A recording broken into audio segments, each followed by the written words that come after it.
season Oh, to come. Greeny, it does not get any bolder than this. Not only will the Pittsburgh Steelers start 2 quarterbacks, but they will somehow manage to finish above 500. I know everybody's thinking this is the year Mike Tomlin falls off, gonna have a losing season. I've seen the Steelers too much to know that they will be better than last year. You buy it? Greeny, if they have a winning record, Mike Tomlin goes to the Hall of Fame on the bye week. His team has no chance to have a winning record. Just blow up the process, give him the gold jacket, drive from Pittsburgh to Canton. Kmart, there's no way. It is going to be an interesting You team want it to bold, watch. right? Mike T, Lewis, will that streak continue? Whoever the quarterback is, Tomlin's never had a losing year. Will it continue? Yeah, look, they have a better football team than they did last year. Okay, and they have a better quarterback situation last year. You'll see. Yeah. But look, for mine, I thought we were let's get to throwing that up there. Lewis's. But Go yeah, ahead. look, That was my fault. I should have called for Lewis's. Lewis, Oh, what's it's your all bold good. prediction? Yeah, look, we all love winners until they win too much, right? And that's going to be the case with Patrick Mahomes, man. Because guess what? He's going to sweep it this year. He's going to win the regular season MVP because he's going to look like old Pat with their ability to throw the football down the field. And then he's going to go to the Super Bowl, and they're going to win it again. They're going to do something that's never been done in history. And he's going to win the Super Bowl MVP. And Brett Veach, who's a good buddy of mine, look, you're going to have to pay up, man. You're going to have to do something with restructuring this man's contract. And he's going to have one of those stupid, like one of those soccer type contracts, one of those Ronaldo type contracts where, Patrick's making $100 million a year. And that's still going to be a bargain. The dude is on another level, and he's about to put his team in this organization on a very rarefied level with the success they're going to have this year. I like that. Darius doing our research for us. How many players have done that? Have in the same season won the regular season MVP and then won the Super Bowl and won Super Bowl MVP? Off the top of my head, I want to say Kurt Warner did it.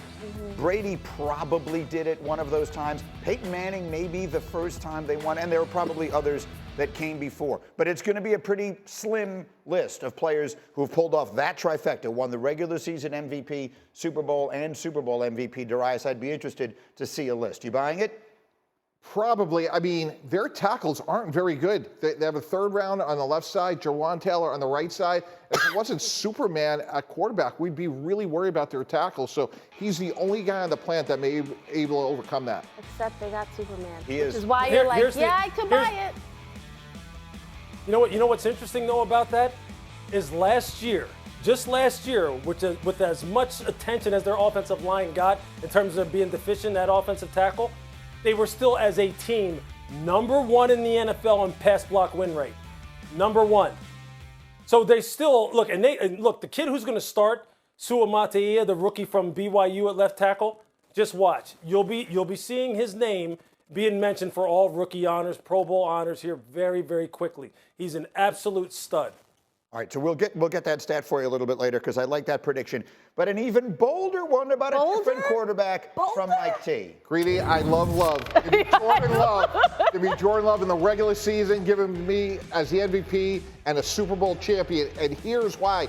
Guys, he was 18-1, touchdowns to interception last season towards the end, 6-2. And they took the 49ers all the way to the end of that playoff game. They are young, they are deep, they are talented. I mean, we don't even have time to talk about Tucker Kraft, Octavius Wicks. Their one weakness was their offensive line, and they drafted Jordan Morgan in the first round. I just think Jordan Love, when you talk about the tape sets the floor and the character sets the ceiling, his ability to me, this is a guy that really has a chance to be a Hall of Famer, and I love his athleticism. I love his pre-snap decisiveness, and this team is loaded with weapons. Yeah, I love him too. Lewis, there is a certain segment of the football, media pop. But I think just of football fans in general, and I happen to be among them, who are totally bought in, 100% bought in. Don't feel the need to see more. Absolutely positive that Jordan Love is the real deal. The reality is, it's still a small sample size. Which side of this are you on, Lewis? Are you 1,000% on board that he's going to be the next great one? Without a question. Without question. Outside of Patrick Mahomes, if you were telling me what quarterback would you want if you were starting a new franchise today, it would be Jordan Love. And obviously their general manager in Green Bay, Brian Gutekunst, he feels the same way. He feels the same way. That's why they're betting on the future. Contracts are supposed to represent future performance projection, as Mike Tannenbaum knows better than anybody. Well, they're projecting that this dude is going to do the kind of things that are on that scroll on the bottom right there. Win MVPs and win Super Bowls. And I wouldn't bet against it at all. And the thing about it is, all of his primary weapons, they're all young. They're all first, second, third year players. They all have that kind of college camaraderie of saying, hey, look, we're going to take the Packers to new heights. We all came in here together. We're all going to do this together. That's a powerful, powerful force. And he's the head of the snake, so to speak, man. Look, I'm with him. I'm with it. This is the dude I would want. This is the dude. You all in too, Kmart? You all in? I'm all in on Jordan Love, but I'm all in on the Love. But C.J. Stroud, did you talk about small sample size? Yeah. Look, C.J. Stroud had a whole season where we saw he did. We haven't seen that before, so I would go with C.J. if I was picking a young guy. That is true. C.J. Stroud actually has played more great games than Jordan Love has. That's fair. If you told me right now those two guys are going to define the NFL for the next decade, I think everybody would buy it. It was going to win the MVP of the regular season and of the Super Bowl this coming year. Here is the list of all the players who have done that. Mahomes himself has already done it a couple of years ago. Before that, it hadn't been done since Warner, which we mentioned. Steve Young did it that great year. Emmitt Smith, that's the year he held out the first two games. Joe Montana did it, Terry Bradshaw did it, and Bart Starr did it the year of the very first Super Bowl. So it's been done 7 times in the history of the sport. We'll see if Mahomes can become the first person to do it twice. With that, we've got a lot of football working this morning on Get Up. We're live at the Seaport. We're brought to you by Chase, Kmart, Mike T. Louis Riddick is here. We'll have plenty college football coming up in this hour as well. We are 8 days to the start of the NFL season. Here we go. Decisions. Kmart, should Russell Wilson be the starting quarterback for Mike Tomlin's Steelers in Week 1? Yeah, Greeny, listen, Russell Wilson was given pole position by Mike Tomlin from the beginning. There's a reason in free agency they went out and got him. Do I think he will be the starter for the foreseeable future and for their whole season? No, I do not. But I think it is a much easier transition for the Steelers to start with the vet and then go to the kid versus the other way around. Lewis, is that the right call for Mike Tomlin? Yeah, look, I understand. I understand why they're going to go with Russell, to begin with. I understand what his thinking is. But look, I would go with Justin right now. I think he gives this offensive component that Russell just can't give anymore. So we'll see what decision they wind up making there. Lewis, you are next. I would ask you, should Drake Maye be the starter Week 1 in New England? And I'll add, our Patriots reporter Mike Reese reports that decision could come as soon as today. Should it be Drake Maye Week 1? Yeah, and I've seen their preseason games. I see how this offense responds when he gets in the game. So, yes, I believe, given all the information that we have, which isn't as much information as Gerard Mayo and Alex Van Pelt, the offensive coordinator, have, I would start him. And I would start him because I think that, look, his ability to go ahead and create outside of structure while at the same time playing within structure, threatens all 3 levels of the football field, and impact everybody around him positively, not just on the football team, but people who are looking at New England as a prospective free agent destination. They need Drake Maye as the Week 1 starter. They need what do you think, Mike T? Yeah, I see it differently, and here's why. You have a new head coach in Gerard Mayo, a new play caller who's never called plays, and Alex Van Pelt, and a massive amount of questions on the offensive line, Greeny. You have a good veteran in Jacoby Brissett who's played in 79 games. That's why you got him. If we were running the Patriots, we want Drake Maye to be great for the next 10 years, not in the next 10 minutes. So let's get things settled down. Let's get the season going, and we can bring Drake Maye in around Halloween, Thanksgiving, and that'll be just fine in year 1. So that's an indication of what's probably going on behind the scenes in New England now, right? Some people feel as Lewis does, and some people feel as Mike does. We'll see what decision they make. Finally, Mike T, should Jerry Jones make Dak Prescott the highest paid quarterback in the NFL right now? Yes, and yes. Get Todd France in a room, lock the door, and don't let him leave until you get a deal. We just learned from CeeDee Lamb, we cost ourselves $6 or $7 million a year per year by waiting. Next year, the market's only going to go up. The cap's going up. He cannot be franchised. Once you didn't draft the quarterback in this year's draft, you have no options if you're the Cowboys. Get Dak signed now. Yeah, I completely agree with that. In fact, let's eschew the sound that we were going to play here. Matt, let's just stay with the group here. We were going to play you CeeDee Lamb saying that we need to re-sign Dak. What difference does it make what he thinks? At the end, I mean, I get it. I like it. God bless you, CD. You got your money. That's great.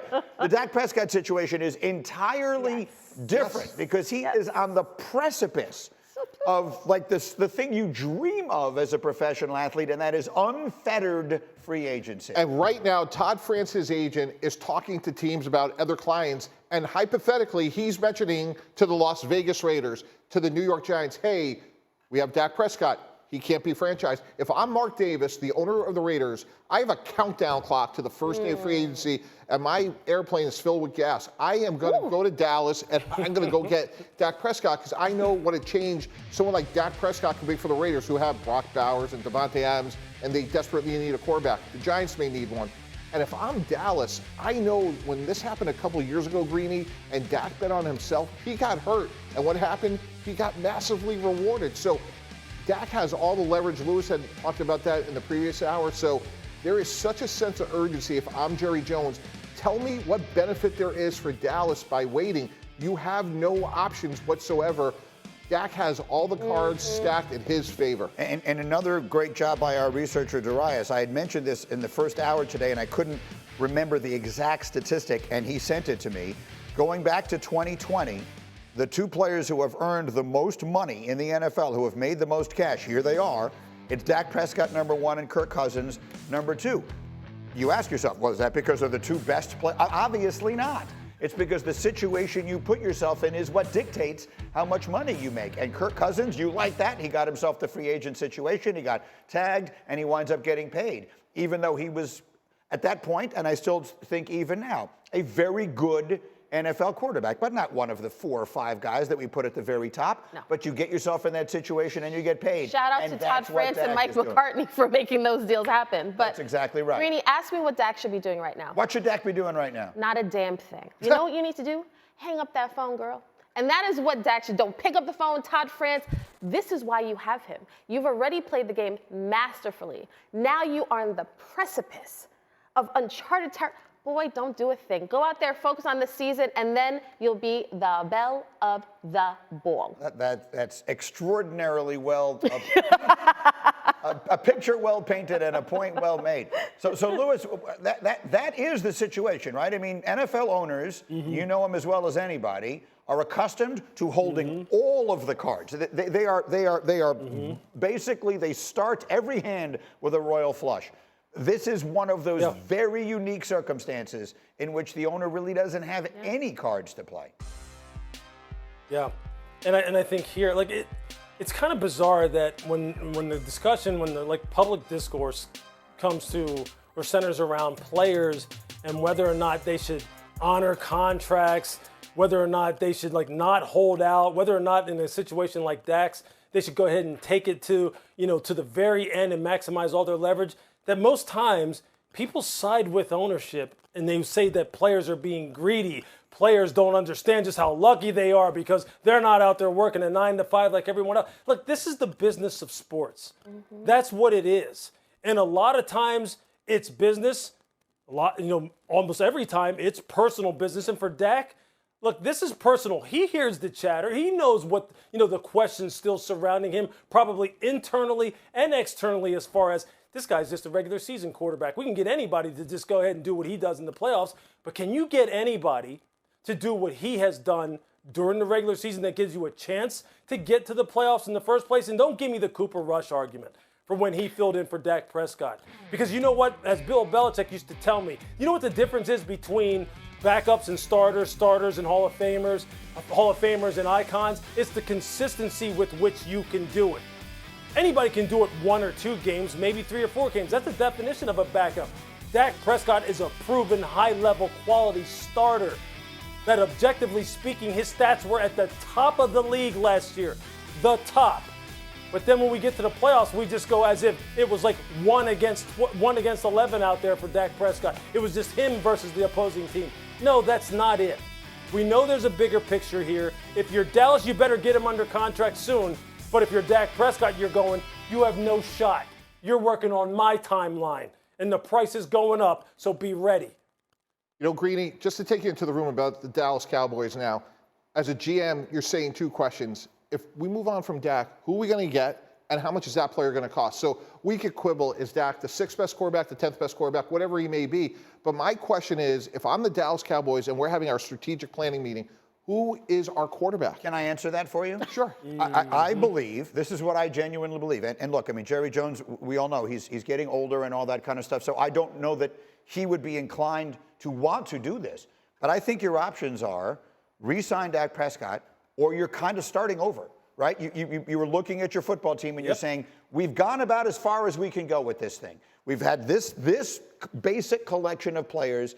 We've won a lot of games. We haven't won a lot of playoff games. It is time to sort of start over again, and that's what you're doing. And you'll figure out how to get a quarterback, whether you figure out a way to get Shedeur Sanders or however it is you go about doing it.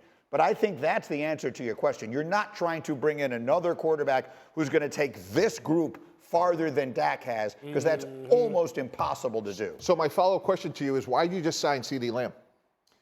Well, because, okay, I'm glad you asked me that. So I've been saying, Louis, again, you two guys are team builders. This was your career. It was never mine. The reason that not signing CD didn't make sense to me all this time was that the way I look at it as, if I'm rebuilding after this coming season, my two building blocks are CeeDee Lamb on offense and Micah Parsons on defense. That's who I'm building around, so it made sense to me to have those two guys going forward anyway. I love CeeDee Lamb, but why not get 2-1 for him and then draft Shedeur Sanders with 2 other ones and Micah Parsons on the other side? Well, I mean, those are because that would really be giving up now, right? I mean, that would be giving up now. But that's the point, guys. Like, if you're not going to sign Dak Prescott, your option is to draft next year. Well, but you hold the option of signing him next year. I mean, you're genuinely waiting till next year. But you really you can't franchise him, and that's what I'm saying, and that's what we've been talking about. With unfettered free agency, you have lost control. Correct, but you hold the option of at least that being a possibility, Louis. I think if you're Jerry Jones, you're thinking to yourself, if I decide to give Dak Prescott the contract, he's going to take it, right? He's not going to leave. That may be wrong. That may very well be wrong. But right, don't you think he thinks of it that way? Yes. No one ever leaves Dallas. Yes, and that's the problem. That's why we're sitting here. It's a problem. Yes. It could wind up being the problem here for sure, without a doubt. But you know what? Look, based on some of my conversations with people, I'm not so sure. We'll see whether or not they get this deal done, but I'm not so sure that Jerry necessarily really believes that Dak is the guy. Slam dunk, he's the dude. But I'm definitely with Mike on this. If you aren't going to sign Dak, if in your mind somehow, some way you have a limit with Dak and that you're comfortable with moving on, then I would have reset. I would have reset at wide receiver too. I would have gone ahead and moved more than likely CeeDee Lamb and started over with, because I can tell you this. Just look at what's happening out there in Vegas with Devontae Adams and how frustrated he was last year. You could wind up having that kind of situation with CeeDee Lamb. You bring some quarterback in here who can't get him the ball.